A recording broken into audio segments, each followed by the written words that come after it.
नमस्कार दोस्तों, मैं भाषा और न्यूज़ क्लिक में आज हम बात करने जा रहे हैं मणिपुर पर।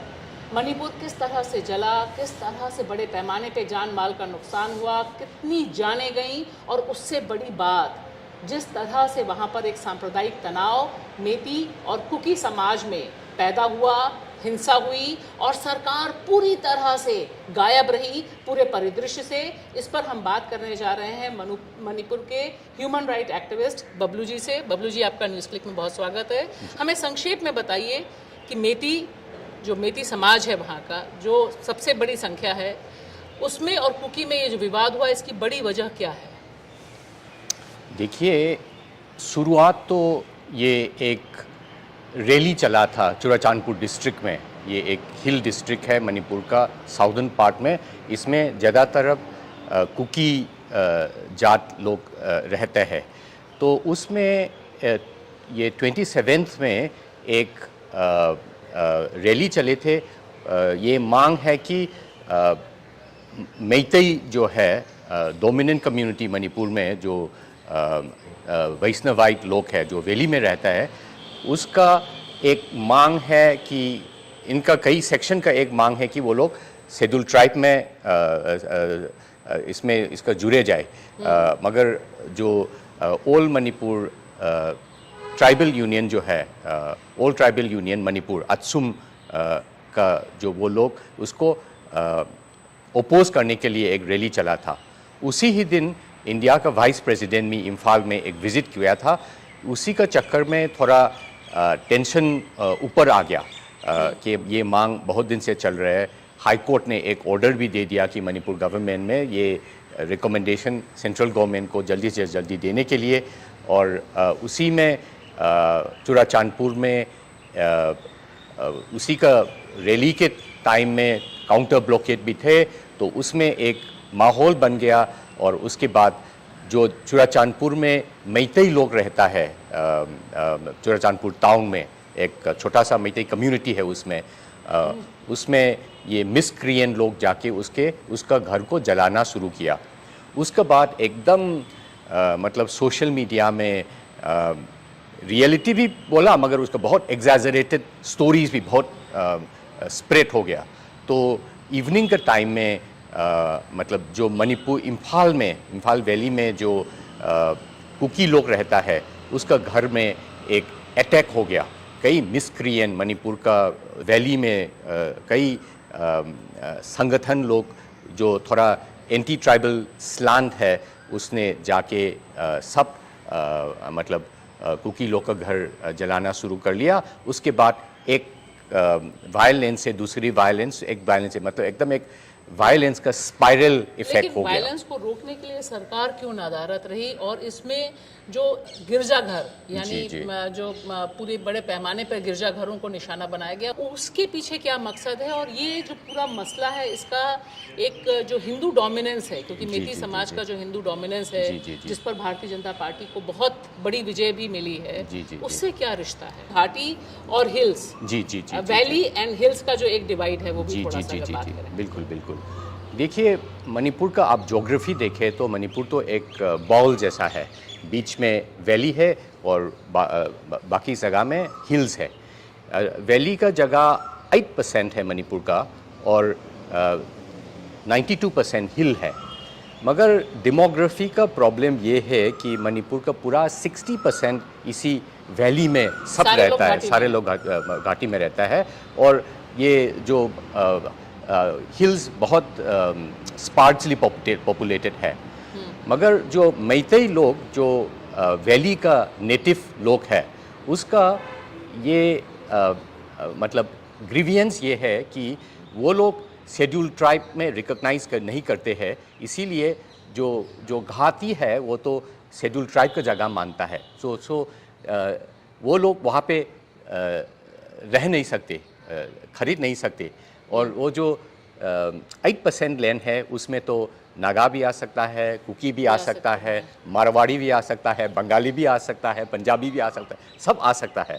मगर वो मणिपुर का नेटिव मैतेई लोग जो है, वो अपना ही खेती मतलब खेत में हिल में खेत में नहीं जमीन खरीद जमीन नहीं खरीद सकता है। ये एक ग्रीवियंस है, ये एसटी डिमांड का एक जस्टिफिकेशन हाँ, भी पूरा कारण भी ये है। तो बात ये है कि एक यहाँ का जो रिस्पॉन्स जो है से ये बहुत दिन से साथ साथ रह रहे हैं, अलग अलग धर्म में चला गया। मणिपुर वैली में ज़्यादातर वैष्णवाइट रहा है, हिल में नागा और कुकी के बीच में क्रिश्चियन रहा है, और कभी कभी इथनिक टेंशन आ ही जाता है ये अलग अलग जातियों के बीच में, मगर इतना वायलेंट कभी नहीं हुआ मणिपुर में। क्योंकि 2001 में भी जी 2001 में जब तक ग्रेटर नागालिम मांग किया था उसमें भी टेंशन था, मगर एक भी हाथ नहीं लगाया। उसी टाइम असेंबली भी जला दिया, चीफ मिनिस्टर का बंगलों में घेराव किया है। इस बार ऐसा क्यों रहा? इसीलिए यही बात है कि इस बार पूरा मणिपुर का वैली का लीडरशिप जो है वो ट्रेडिशनल इंडिजिनस सिविल सोसाइटी का रोल बहुत कम रहा है। एक नया तरीके का ग्रुप आया है, ज़्यादातर ये मैतेई लिपुल और आराम भाई तेंगोल, एक नया ग्रुप आया है, उसे बहुत मिलिटेंसी इंजेक्ट किया है लोगों को। ये इनका आर्टिकुलेशन है एकदम आरएसएस जैसा आर्टिकुलेशन है। तो और मणिपुर वैली में आज एक भी चर्च स्टैंड नहीं कर रहे हैं, सबका सब चर्च डिस्ट्रॉय कर रहे हैं। तो लोगों का सोच ये है कि ये एक मैतेई कुकी का नाम पे शायद ये हिंदुत्व एजेंडा कैमोफ्लाज करके मैतेई कम्युनिटी की बीच से ये हिंदुत्व एजेंडा को फर्दर कर रहे हैं, ये सोच है। एकदम एक अच्छा पिक्चर तो जब तक एक प्रॉपर इंक्वायरी करेगा उसमें इमर्ज करेगा, मगर बहुत जो केयरफुली मणिपुर का सोसाइटी को ऑब्जर्व करने वाला लोग, क्योंकि 2001 में एक भी नागा पे हाथ नहीं लगाया कि क्यों इतना मारपीट इस टाइम हो रहा है, और ज़्यादातर ये वर्शिपिंग सेंटर्स और चर्चेस को अटैक कर रहे हैं। ये बात नहीं है कि टेंपल अटैक नहीं किया, कुकी मिलिटेंट्स ने टेंपल को भी अटैक किया है, मगर इतना वाइड स्प्रेड लेवल में जो अभी चर्चेस को अटैक कर रहे हैं और कुकी इनोसेंट सिविलियन को अटैक कर रहे हैं, ये ऑर्डिनरी पीपल तो वो मतलब इसको रेस्ट्रेन करने के लिए कोशिश कर रहे हैं। इट सिम्स एक ऑर्गेनाइज फोर्स इनके पीछे काम कर रहे हैं। और ये मणिपुर का जो हम मणिपुर में कम से कम 30 साल एक्टिविस्ट रहा है, ये मणिपुर सिविल सोसाइटी का कैरेक्टर नहीं है, ये एकदम एलियन कैरेक्टर है। ये कहाँ से आया, ये एक ठीक से प्रोब करके ये रिस्पॉन्स कैसा आया है, इतना वायलेंट कैसा हुआ है, ये एक जुडिशियल इंक्वायरी करने के लिए, हाई लेवल जुडिशियल इंक्वायरी करने के लिए अभी लोग मांग है। और इसमें इसका एकदम असली परिचय सबके सामने, पब्लिक के सामने रखना बहुत ज़रूरी है। नहीं होने से तो ये जो रिलेशनशिप है, दर्शकों से मतलब आपके जरिए दर्शकों को बताना चाहूँगी कि इसका रिश्ता म्यांमार में जो पूरी एक सत्ता में तब्दीली हुई, सैनिक कू हुआ, उसके बाद से वहाँ से जो बड़े पैमाने पे आदिवासी इधर आए और जो प्रेशर मणिपुर पर बना, और हमने ये भी देखा कि जो अभी भारतीय जनता पार्टी की सरकार है जो दोबारा चुनकर आई है, पिछले साल ही चुनी गई है, उसने ये बताया कि ये जो सारे लोग आ रहे हैं ये इलीगल माइग्रेंट्स हैं। वहाँ पर सीए एनआरसी की भी बात हुई कि एनआरसी होना चाहिए, इसी लेकर भी बहुत टेंशन है। देखिए, मेरा ख्याल से ये एक प्रॉब्लम है। ये भी सही है कि बर्मा से स्लोली बहुत जनजातियों आके यहाँ पे मणिपुर में थोड़ा बहुत जो फैसिलिटी मिलता है उसके बारे में बहुत साल से, लास्ट 3-4 डेकेड से स्लोली कोई पॉपुलेशन आके मणिपुर का फॉरेस्ट एरिया में सेटल हुआ। उसको इविक्ट करने के लिए एक कोशिश किया, वो अलग बात है। और दूसरी बात यह है कि अभी जो घटना म्यांमार में कू हुआ था 2 साल के पहले, उसमें से बहुत लोग बॉर्डर एरिया में पहुंच के उसको अपना जीने के लिए, जीवन के लिए मतलब बचाने के लिए वो लोग यहाँ आए। ये इशू अलग इशू है। मगर अभी का जो सेंटिमेंट, एंटी इलीगल इमिग्रेंट्स का सेंटिमेंट जो बहुत माहौल मतलब उठा रहे हैं, एक नैरेटिव बन रहे हैं, एंटी आउटसाइडर नैरेटिव बन रहा है, इसमें दोनों का बहुत मतलब इफेक्ट होगा, इसको बहुत इम्पैक्ट होगा। और इसको हमको डिस्टिंग्विश करना चाहिए। जो लोग जेन्युइनली सिचुएशन में वहाँ पे परसिक्यूशन फेस करके मणिपुर के साइड में आ गया, उसको तो हम लोग असाइलम सीकर मानना पड़ेगा। और इंडिया का मतलब एक क्लियर रेफ्यूजी पॉलिसी है ही नहीं। कभी टिबेटन का अलग है, तमिल का अलग है, पाकिस्तान से जो आने वाला हिंदू है, तो हाँ, तो इसको एम्बिवेलेंस है। और वहाँ पे कोई मैकेनिज्म नहीं है, FRRO ऑफिस है ही नहीं ये कहीं भी, ये बॉर्डर एरिया में। ये इसका रेफ्यूजी डिटर्मिनेशन का प्रोसेस जो है UNHCR को दे दिया, मगर UNHCR वहाँ पे बॉर्डर एरिया में नॉर्थ ईस्ट में ही आने नहीं देते, सबको दिल्ली आना पड़ता है। तो इनको प्रोसेस करने के लिए नॉर्थ ईस्ट से दिल्ली आके उसको एप्लीकेशन देना पड़ता है।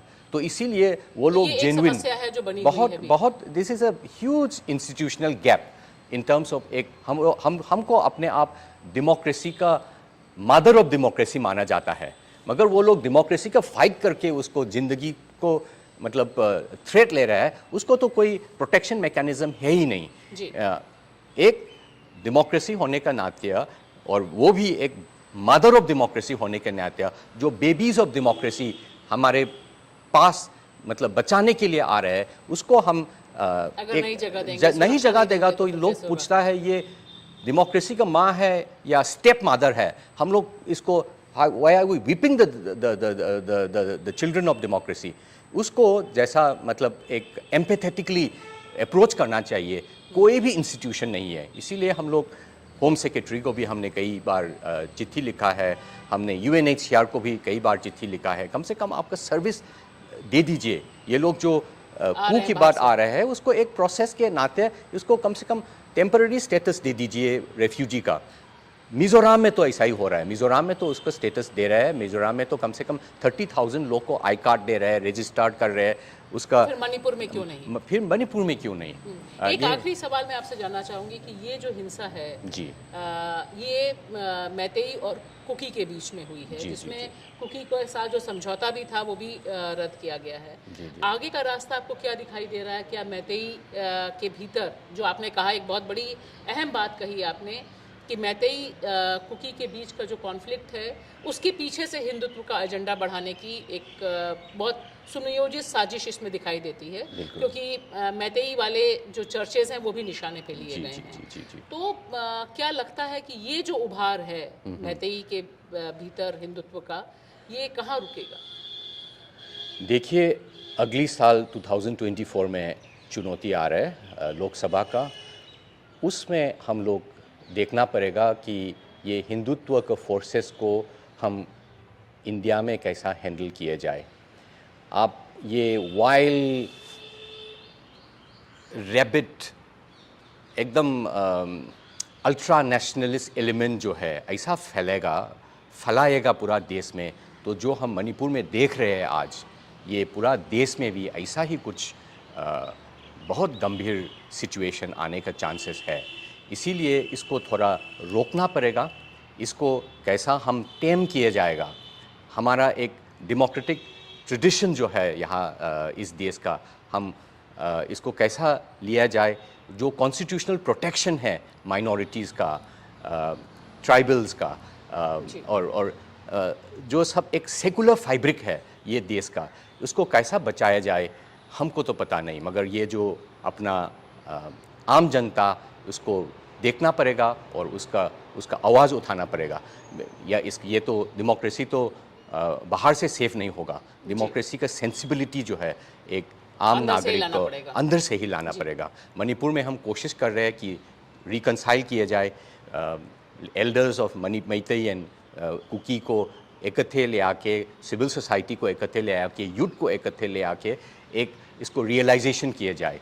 जो मगर ये एक्सरसाइज जो है सिर्फ मणिपुर का प्रॉब्लम नहीं है, मणिपुर में एक मैनिफेस्ट हुआ है। ये बीमारी तो पूरा देश में फैला हुआ है, तो इसे पूरा देश में ये अच्छा डायग्नोसिस करना चाहिए हम लोग का कि कैसे निकले नफरत और के बिल्कुल और ये नफरत के दौर से हम लोग कैसा निकले, ये बहुत ध्यान देना चाहिए पूरा देश का।